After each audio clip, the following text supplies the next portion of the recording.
L'apôtre écrivait aux Galates, « Je vous déclare, frères, que l'évangile qui a été annoncé par moi n'est pas de l'homme, car je ne l'ai ni reçu ni appris d'un homme, mais par une révélation de Jésus-Christ. » Galates 1, 11, 12.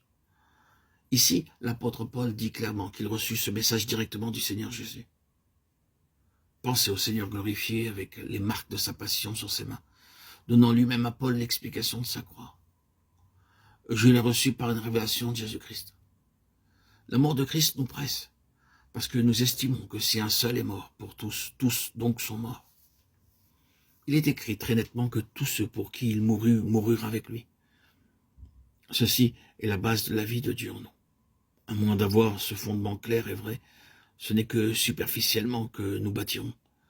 Combien d'enfants de Dieu essayent de raccorder une nouvelle vie à l'ancienne?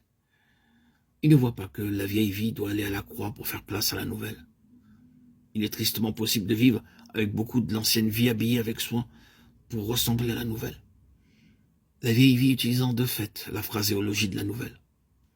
Sommes-nous décidés à livrer à la croix tout ce que Dieu nous a montré de la vieille manière de vivre? Prenons Dieu au mot. Y a-t-il quelque chose de plus grave que d'avoir le renom d'être vivant et cependant produire plus ou moins des œuvres mortes? Hélas, c'est possible sous le nom de sainteté. Ah, si seulement nous étions prêts à prendre notre place avec Christ à la croix, lui permettant de la rendre réelle en nous.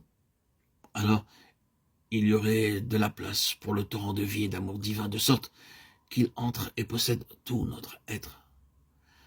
Lisons encore, tous donc sont morts, et qu'il est mort pour tous, afin que ceux qui vivent, Dieu soit loué, la mort et la résurrection ne sont jamais séparés dans le livre, il est mort pour tous, afin que ceux qui vivent ne vivent plus pour eux-mêmes, mais pour celui qui est mort, et est ressuscité pour eux. C'est le résultat béni. Désormais pour lui, au lieu de pour moi, à partir d'aujourd'hui, pour lui matin, midi et soir. Ainsi, nous marchons de jour en jour, ayant pris par la foi cette ferme position. Seigneur, je livre la vieille vie à la croix, je prends ta vie au lieu de la mienne.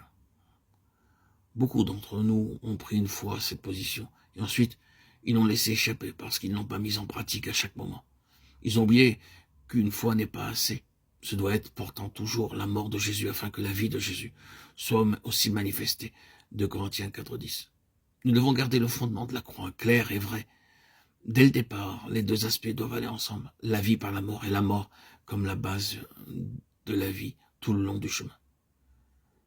Après avoir pris notre place avec Christ, ce qui veut dire que nous devons abandonner résolument la vieille vie à la mort. Le diable dira, tu as dit que tu étais crucifié, n'est-ce pas? Que dis-tu au sujet de ceci ou de cela? N'est-ce pas le moi?